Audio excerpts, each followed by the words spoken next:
Good afternoon friends. आमच्या YouTube चॅनलमध्ये सर्वांचं स्वागत आहे. पहा, आमचं व्हाईट कलरची फिमेल आहे. तिच्याकडं एक बाळ नुकतंच जन्माला आलेलं आहे. बघा किती छोटं बाळ आहे ते. अरे बापरे, तिथं पण बघूया आपण. अरे बापरे, याच्यामध्ये पण आहे. किती आहे बघूया आपण.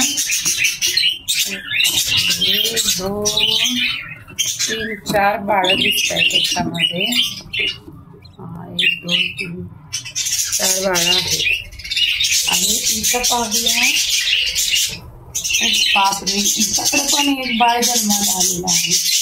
हे बघा, एक बाळ आहे इच्याकडे. इथं अजून आली नाही. इच्याकडे 3 आलेली आहे. इथं पाहूया 1 2 3 4 आलेली आहे. हे मोकळंच मडकं आहे. त्याच्यात बघू शकता तुम्ही 5 आलेली आहे. 7 1 2 3